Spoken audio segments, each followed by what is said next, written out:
Oi pessoal, tudo bem? Como eu falei para vocês no vídeo anterior, nós vamos conversar um pouquinho hoje sobre essa situação do coronavírus e das decisões aí do nosso governo como medidas de segurança nacional, relacionadas à saúde pública. Antes disso, vou me apresentar para vocês. Eu sou a Aline, professora e advogada. E a gente tive a ideia aqui do Direito de Futuro como uma forma de dividir um pouco de direito e cidadania com vocês. Curtam o nosso canal. Aqui vou deixar as informações também para vocês seguirem o Instagram, nossas redes sociais. E a gente vai tentar, à medida do possível, de acordo com a nossa rotina, postar pelo menos uma vez por semana vídeos aqui discutindo sobre temas interessantes. Vídeos não tão longos, mas que deixem dicas importantes para o dia a dia de todos nós cidadãos. Vamos lá? Eu queria falar com vocês sobre essa lei 13.979, que agora é do dia 6 de fevereiro de 2020, e que dispõe sobre medidas para enfrentamento da emergência de saúde pública de importância internacional, grifem isso, decorrente do coronavírus responsável pelo surto de 2019. Essa é exatamente a ementa da lei, ou seja, o resumo, o que ela trata, por que ela foi criada, por que ela é tão importante, porque ela determina exatamente quais são as medidas de segurança necessárias e qual que é a relevância delas para a gente tentar controlar o avanço dessa que já é uma pandemia no Brasil, que é o caso do coronavírus.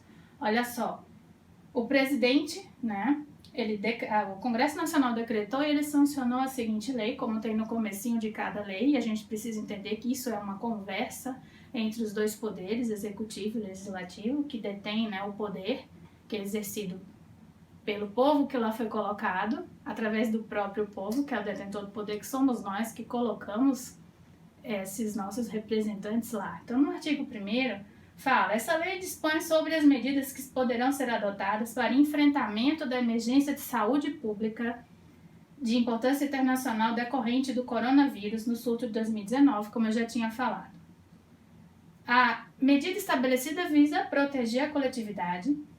E no artigo 2º está dizendo lá: para os fins dispostos nessa lei, considera-se isolamento, separação de pessoas doentes ou contaminadas, ou de bagagens, meios de transporte, mercadorias ou encomendas postais afetadas de outros, de maneira a evitar a contaminação e a propagação do coronavírus. 2. Inciso 2º.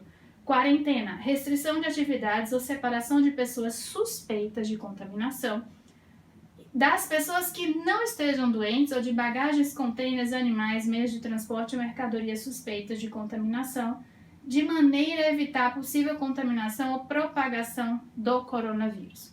Aqui a gente tem duas definições muito importantes: o que seria isolamento e quarentena, e o que a gente tem visto de movimentação no Brasil nos últimos dias, que é o que a gente tem chamado de isolamento social. Isolar é exatamente prevenir, separar as pessoas que estão em situação de suspeita ou que estão mais graves das que não estão. Nós temos um grupo de risco confirmado, que são os idosos, por conta do índice de mortalidade, que embora tenha se dito, não é tão grande e tal, mas a gente já viu, segundo as determinações aí do Ministério da Saúde e internacionais também, que no caso dos idosos é bem maior, é só a gente ver o exemplo da Itália. E nós temos a questão também dos imunodeprimidos. Então, não é só ser idoso. Se você for uma pessoa numa idade questionável também, mas com problemas associados, diabetes, hipertensão, etc., ou pessoas com doenças de base como câncer, HIV e tantas outras, são pessoas que podem ser consideradas também grupo de risco, certo? A questão da quarentena, por que ela é importante? Não necessariamente seriam 40 dias, isso é muito importante, porque todo mundo pensando que vai ficar 40 dias isolado. Então, as medidas protetivas são no sentido de 15 dias inicialmente, para diminuir o contágio, que é muito agressivo desse vírus, pelo fato como ele se coloca nas superfícies e ele resiste, certo? Então, o que a gente precisa falar dessa lei? A gente precisa destacar o artigo 3º dela, que fala exatamente sobre quais seriam as medidas: isolamento, quarentena, determinação da realização compulsória de exames médicos, testes laboratoriais, coleta de amostras clínicas, vacinação, outras medidas profiláticas, tratamento médicos específicos. E aí tem um monte de coisa que pode ser feita, desde exumação, controle de acesso a locais públicos para evitar contaminação, etc, etc, etc e tal. Vejam, essa lei, ela já entrou em vigor no comecinho, né, em fevereiro, dia 6 de fevereiro. Mas ontem, 17 de março, tivemos a portaria interministerial, número 5, que regulamenta, ela está realmente bem pensada em cima do artigo 3º dessa lei que eu acabei de ler para vocês, a 13.979. E o artigo 3º dessa portaria fala: o descumprimento das medidas previstas no artigo 3º da Lei 13.979 de 2020 acarretará responsabilização civil, administrativa e penal dos agentes infratores. Então, se você já teve a determinação do Ministério da Saúde, da Secretaria Estadual de Saúde, da Secretaria Municipal de Saúde para ficar em casa o máximo possível, se foi dispensado do seu emprego, se foi restrita a sua circulação em determinados lugares para o bem da saúde pública como um todo, lembrando da palavrinha que eu pedi para destacar no começo do vídeo, internacional, ou seja, porque nós estamos lidando com a saúde de seres humanos, e os direitos humanos, eles têm alcance internacional, não é só interesse do Estado brasileiro e da nossa Constituição, que segue literalmente o protocolo da Declaração Universal de Direitos Humanos. Então é importante obedecer. Lembrando que essa situação, inclusive, ela é nova no nosso direito. Uma portaria interministerial declarando que serão tomadas medidas para as pessoas que descumprirem a lei em questão, que é uma lei que vai tentar garantir e controlar a contaminação, né, do coronavírus.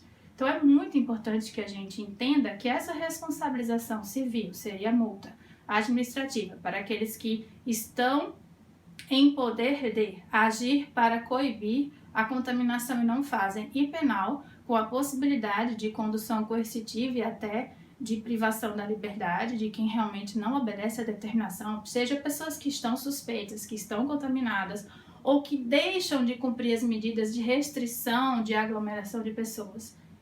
Isso é muito importante, porque na verdade não se trata só de você. E aí muita gente tem me perguntado: mas professora, isso não questiona, não entra em choque com o direito de ir e vir? Previsto lá na Constituição Federal, o direito de reunião, a liberdade de crença, credo e culto? Não, queridos, não, queridas. O artigo 5º da nossa Constituição Federal, até separei para vocês aqui, ele vai falar sobre a importância, né? Lá no inciso 2º a gente fala lá: ninguém será obrigado a fazer ou deixar de fazer alguma coisa senão em virtude de lei. Beleza, já temos a lei. Então você é obrigado a fazer, concorda? O artigo 5º, ele tem um rol que é exemplificativo, ou seja, a gente pode aumentar esse rol, porque são os chamados direitos e garantias fundamentais de nós todos, cidadãos brasileiros. Mas lá, no inciso 8º, ele fala que é livre o exercício da liberdade de crença, credo, culto, salvo se houverem especificações, né, em contrário, como eu posso ler aqui para vocês a própria Constituição, porque é importante a gente ter noção do que é a nossa própria lei, a nossa lei maior que a nossa Constituição Federal. Ninguém será privado de direitos por motivo de crença religiosa, convicção filosófica ou política, salvo se as invocar para eximir-se de obrigação legal a todos imposta e recusar-se a cumprir prestação alternativa fixada em lei. No caso em tela, nós temos uma obrigação legal a todos imposta, que é de saúde pública, para impedir a disseminação do vírus e que isso se torne um descontrole, como tem acontecido em outros países, aconteceu na China, e infelizmente é o caso agora da Itália, que é um país bem menor do que o Brasil. A gente precisa pensar nisso, como uma estrutura que a gente, se formos pensar em razões demográficas e geográficas, nós precisamos nos preocupar de verdade. Então, nesse caso, as reuniões, elas devem ser evitadas porque a determinação legal é contrária a isso. De forma alguma isso viola o seu direito de ir e vir, viola a sua liberdade de crença e credo. Agora é um momento de cautela, é um momento de recolhimento. As pessoas que realmente estiverem obrigadas por lei a circular vão continuar circulando, tomando as devidas precauções. As demais devem ficar em casa. Ficar em casa no período de quarentena ou isolamento social não é ir brincar na rua com o coleguinha. não é fazer uma festinha em casa, é ficar em casa, um número reduzido de pessoas, e quem for sair, quando voltar, também tomar as devidas precauções. Então, é aquela ideia que a gente diz de forma coloquial, meu direito começa quando o do outro termina, exatamente. Só que nesse caso aqui a gente tem que observar uma das características essenciais dos direitos humanos, que se replica claramente nos direitos fundamentais, que é o que tem acontecido com essa nossa restrição. Ela é a universalidade. Então todos nós temos que obedecer para que todos nós possamos estar resguardados, ou que possamos ter a chance de ter a nossa dignidade humana preservada do ponto de vista de saúde coletiva. Era essa a minha contribuição de hoje. Eu espero que essa dica, esse shot tenha sido útil não apenas para quem é do direito, mas para a população como um todo, tá bom? Eu quero mandar um agradecimento aqui para minha filha Raquel, que está aí atrás gravando o vídeo, e que a gente encontrou uma excelente maneira de enfrentar essa quarentena juntos. Ela está me ajudando a gravar para vocês, tá bom? Um beijão, obrigada. Curta o vídeo, compartilhem. E fala aí pra mim o que é que vocês acharam. Um beijão, tchau!